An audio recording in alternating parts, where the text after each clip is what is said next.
अयान 28 साल का एक आम भारतीय आदमी अपने छोटे से फ्लैट में अकेला बैठा था। नौकरी छूट चुकी थी और घर का खर्चा उसे लगातार परेशान कर रहा था। उसी रात उसके फोन पर एक अनजान नंबर से संदेश आया, आपका इंटरव्यू आज रात 12 बजे है। स्थान सिल्वर हाइट्स, 13वीं मंजिल। अयान हैरान रह गया। उसने कभी आवेदन नहीं दिया था, लेकिन मजबूरी उसे वहां ले जाने पर मजबूर कर रही थी। सिल्वर हाइट्स बिल्कुल सामान्य दिखती थी। लाइट्स जली हुई थीं और लिफ्ट बिल्कुल ठीक काम कर रही थी।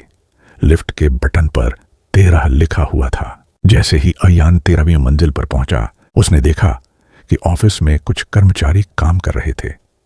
वे चुपचाप कंप्यूटर चला रहे थे। रिसेप्शनिस्ट ने कहा, इंटरव्यू रूम आखिरी कॉरिडोर में है। इंटरव्यू से पहले अयान वॉशरूम गया। जैसे ही वह बाहर आया, सभी कर्मचारी अब खड़े थे। उनकी नजरें सीधे उस पर थीं और उनके चेहरे पर हल्की सी मुस्कान थी, लेकिन उनकी आंखें बिल्कुल खाली थीं। इंटरव्यू रूम में बैठते ही एक ने अयान से पूछा, अगर आप यहां आ गए हैं तो क्या आप वापस जा सकते हो?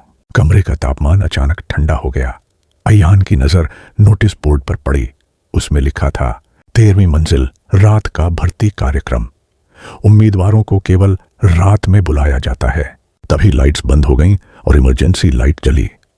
अयान दरवाजे की तरफ भागा। कर्मचारी धीरे धीरे उसके पीछे आने लगे और उनके चेहरे बदलने लगे। कुछ के चेहरे भयानक बन गए, उनकी आंखें गहरे गड्ढों जैसी, मुस्कान डरावनी। अयान डर के मारे तेज दौड़ने लगा। वह नीचे की ओर भागा, लेकिन सभी कर्मचारी उसका पीछा कर रहे थे।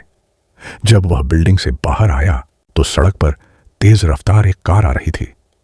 अयान सोच ही रहा था कि यही उसकी मौत है। तभी कार में उसके कुछ दोस्त थे जिन्होंने तुरंत ब्रेक लगा दिया। अयान बच गया, लेकिन बेहोश हो गया। सुबह अयान को जगाया गया। उसने सब कुछ पुलिस को बताया। पुलिस और अयान वापस सिल्वर हाइट्स गए, लेकिन वहां कोई नहीं था। बिल्डिंग खाली और वीरान थी। लिफ्ट बंद थी, लाइट्स नहीं थीं और 13वीं मंजिल पर कोई ऑफिस नहीं था। केवल दीवार पर लिखा था, इंटरव्यू पास, और उसके नीचे उसका नाम, अयान। अयान समझ गया कि कुछ इंटरव्यू सिर्फ नौकरी के लिए नहीं होते। कुछ लोग केवल यह देखने के लिए बुलाए जाते हैं कि कौन जिंदा वापस जा सकता है।